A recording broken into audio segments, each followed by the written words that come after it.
Un nuevo vídeo para el canal de YouTube del Departamento de Tecnología del Reyes Católicos en Bogotá. En él vamos a ver, después de haber estudiado la resistencia fija, es decir, de un resistor y su código de colores, cómo establece el valor ohmico, vamos a ver cuáles son las resistencias variables.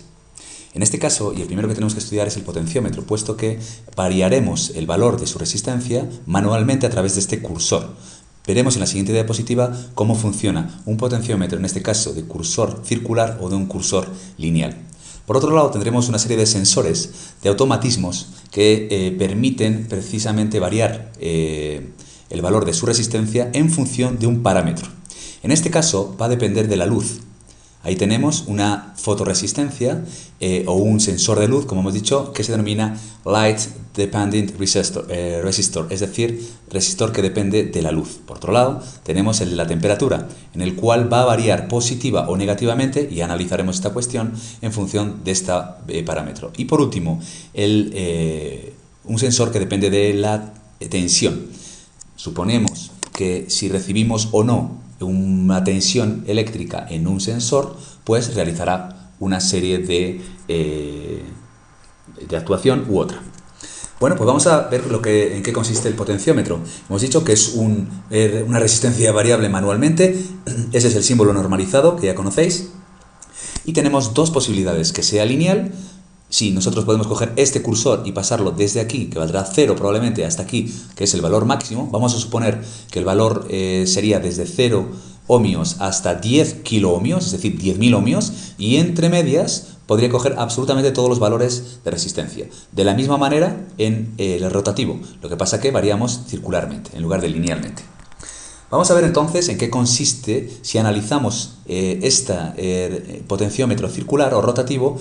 ¿Cómo variaría este valor de la resistencia? Repito, vamos a suponer que la corriente llega por el terminal central y llega a través del cursor, que es metálico, y tendría que pasar toda la corriente por toda esa línea circular. Es la pista de carbón, y a partir de aquí sería hacia otro lado.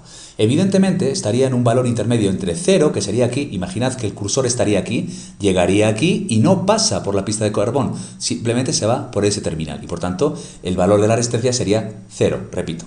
Si fuera al contrario, tendríamos que ponerlo aquí y veríamos que tendría que pasar desde aquí a lo largo de toda la pista de carbón para que se fuera por el terminal negativo. En ese caso el valor sería máximo. Y en este que se presenta, el valor es intermedio entre 0, es decir, nada de resistencia, o 0, nula resistencia, y un valor máximo que, repito, podría ser 10 kiloohmios. Vamos a ver de nuevo un ejemplo sencillo, y sería que en este caso, y dada que la pista es la mayor parte, estamos hablando de 60 ohmios. Hemos hecho un ejemplo muy sencillo: el potenciómetro está entre 0 y 100 ohmios. Bueno, pues si el terminal llegara por aquí y se fuera por aquí, estaríamos hablando de 60 ohmios. Pero si viniera por el terminal 3 y recorriera este sector circular y se fuera por el terminal 2, evidentemente, al ser esto 100, esto 60, esto es 40, y por tanto el valor ohmico son 40. Otras maneras de presentarse el encapsulado, es decir, en el taller, pues veremos que es esto, y nosotros haríamos la rotación o el cambio del valor ohmico de esa resistencia a través con la uña o con un pequeño destornillador. Vamos a ver las resistencias dependientes que hemos visto anteriormente. Esta es la manera en la cual se representa de manera normalizada una LDR, es decir, un sensor de temperatura o fotoresistencia. Realmente está hecho de un material semiconductor que veremos en otros vídeos, en el siguiente vídeo, en qué consiste el material semiconductor. Pero básicamente está hecho de un material que se denomina sulfuro de cadmio.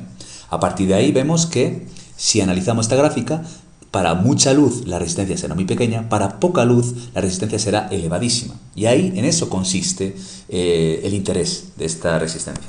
Por otro lado, y vemos una NTC, es decir, negativo, porque hemos dicho que también puede ser positivo. De la misma manera, si aumentamos la temperatura, en este caso, la resistencia varía. Y este sería el valor normalizado el símbolo normalizado de una NTC. Por otro lado, la PTC, y es importante porque solamente sirve para un rango de valores, por ejemplo, solo funciona entre 60 y 100 grados en este caso. Si aumentamos la temperatura, aumenta el valor de su resistencia, es decir, tiene una relación directamente proporcional entre ambos parámetros, es decir, temperatura y resistencia. Y por último, Una resistencia VDR depende de la tensión. Cuanto mayor sea la intensidad, es decir, la tensión, vemos que aumenta la intensidad y por tanto la relación es directa. Vamos a estudiar por último lo que es un divisor de tensión. Esto es importante porque nos va a permitir formar el manejo de entrada de cualquier dispositivo electrónico. Fijaros que como habíamos estudiado en un dispositivo en serie, la tensión que entra se divide aquí entre esta y esta. Por tanto, dependiendo del valor de esta resistencia, va a haber una tensión de salida u otra. Si, por ejemplo, esta fuera muy elevada y esta muy pequeña, ¿dónde va a caer la mayor parte de la tensión? Aquí. Vamos a suponer que esta es muy elevada y cae 9 voltios, pues aquí solamente caerían 10. Y al revés, si yo quiero, por ejemplo, aquí poner una resistencia pequeña y aquí una resistencia elevada, aquí caerán 1 voltio y aquí 9. Vamos a ver por qué esto es importante. Porque fijaros que en una resistencia LDR, como es en este caso, la situamos aquí y si tenemos mucha luz, la resistencia va a ser baja y por tanto va a caer todo prácticamente aquí. Y aquí va a haber una tensión muy pequeña. De los 9 voltios, perfectamente pueden caer aquí 8 y aquí 1. Vamos a ver si lo colocamos en el otro lado del divisor de tensión.